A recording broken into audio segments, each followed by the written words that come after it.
I'm often asked about, and sometimes criticized for, being a religious person. The entire day is full of opportunities for prayer and mindfulness. The notion of mindfulness is a constant exercise for Jews, and while we may hone our mindfulness with an awareness of something that we call God, for some people they use the notion of the universe at large, or the love that binds us all, or a mystical concept of oneness. So you can be mindful even if you are an intellectual or philosophically oriented person. I don't feel that my scientist self is compromised at all by participating in things like meditation, yoga, deep breathing, and even prayer. Do I have issues with religion? Heck yeah. Do I have a strong distaste for the patriarchal flair of Judeo-Christianity? Yes, ma'am. Do I have concerns that certain religious beliefs and political leanings that are in line with those religious beliefs might contribute to a world of hate and destruction rather than one of love and unity?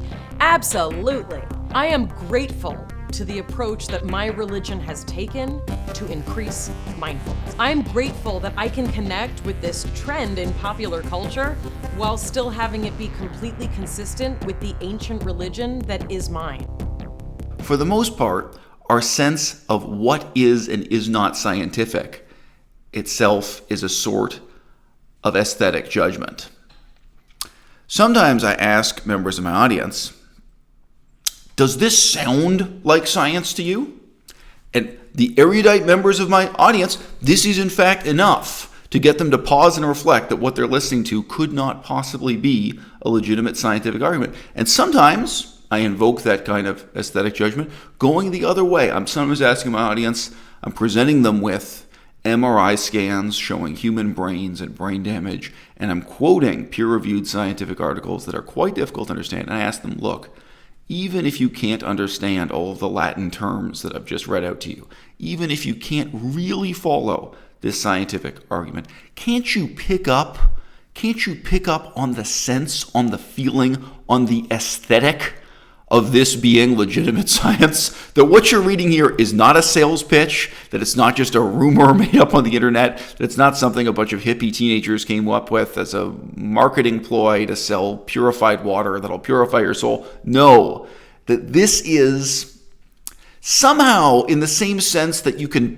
tell if someone's gay or straight. You got gaydar. Somehow during our lives, we develop some sense that may not be entirely rational of what is and what is not science. The clip I'm about to play for you. Does this sound like science? Does this even sound like something a legitimate historian would ever say? So how does an ancient religion like Judaism feel relevant in the 21st century?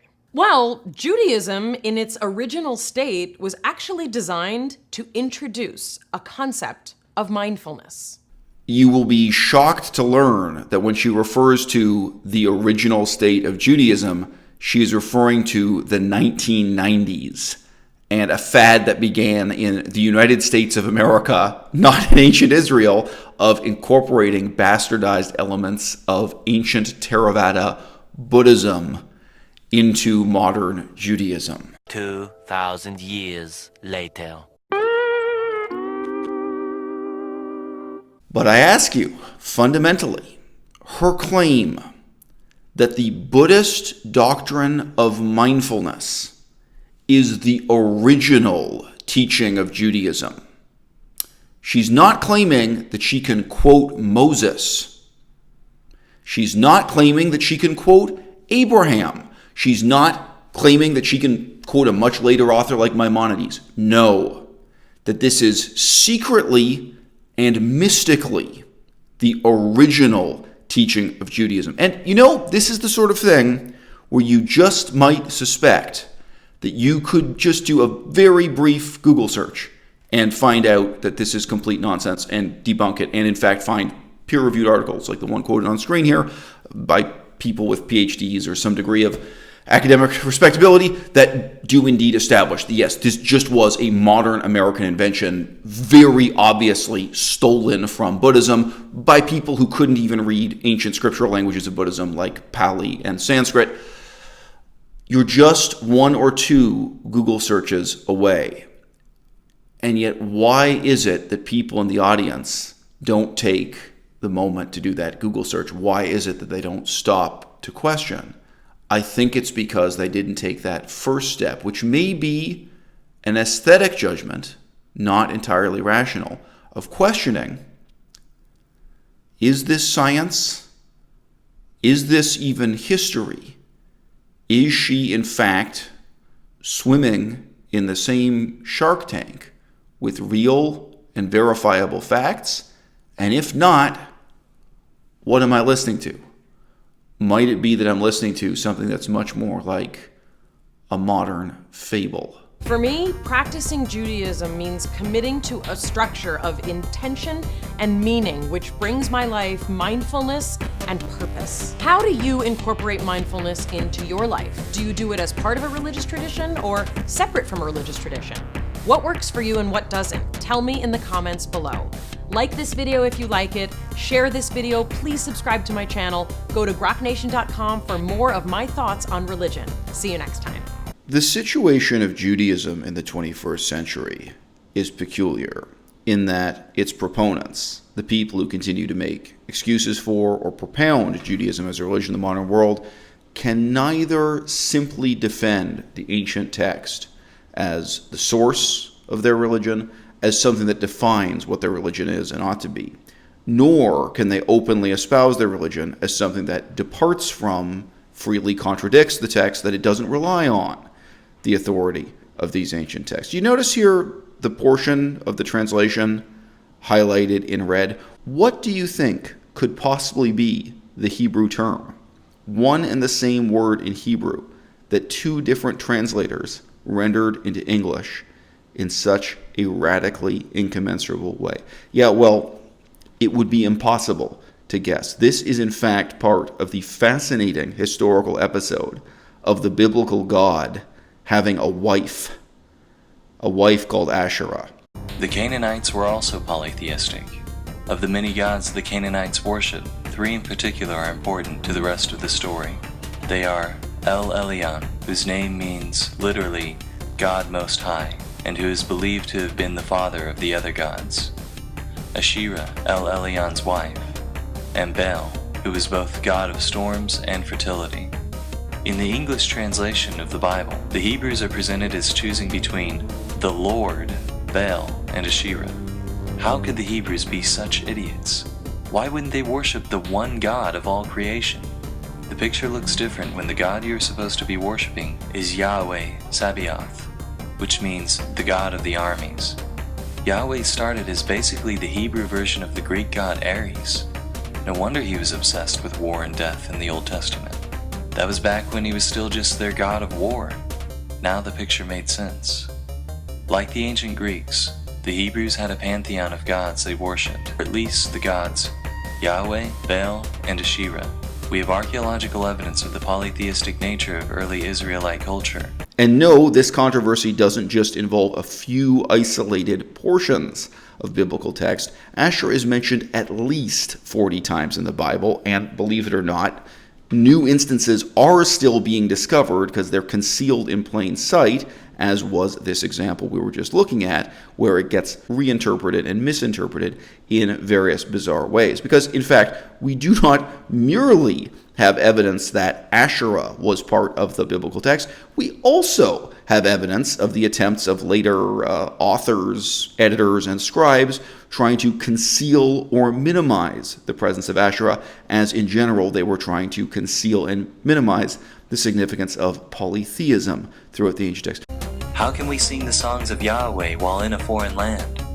Ezekiel, a prophet who arose among the exiled Hebrews, expressed how alienated the Hebrews had become. He too blamed their plight on the Hebrew people for a lack of devotion to Yahweh. It was then, at a time when the Hebrew people seemed most crushed, at a time when it seemed certain that the cult of Yahweh would surely die, it instead did something that religion has done throughout history in order to survive. It changed. A new author, who scholars call Second Isaiah, arose, and his words were appended to those of the first Isaiah. I am the first and I am the last. Besides me, there is no God. monotheism was born.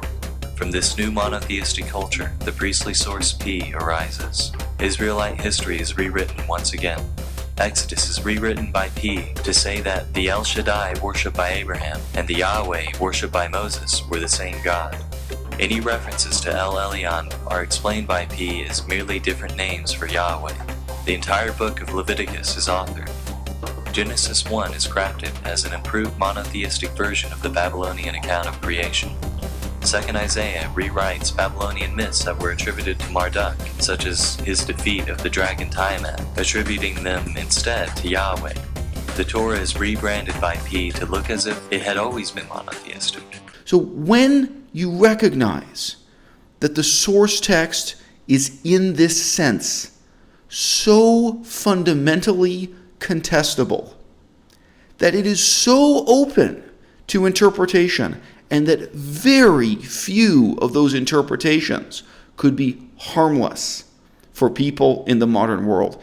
If you make the decision to raise your children in the faith of Judaism, you are handing them a book that has a proven track record of being interpreted in a dangerous way, in a manner that may devastate your own children's lives, or that may cause your children to go on to do terrible things, ruining other people's lives. You know that this book and this religion has this potential.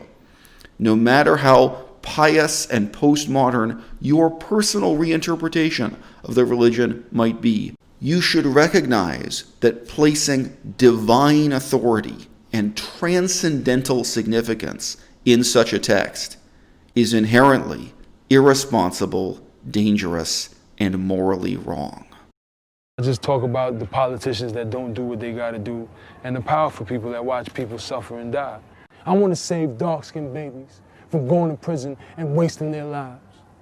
That's what I'm saying. I can still see dudes following trends. Monolith will make you cool look like imaginary friends. It's the truth and I can back it. Cause after this touches a session, all these other dudes are looking reenactment. You can't rap with shit that'll blow your amp with. Make you tell like a leg cramp fit when I'm off some damn shit. I mean, really. People like to disrespect my crew, but the fact is that you know my name and I don't know you.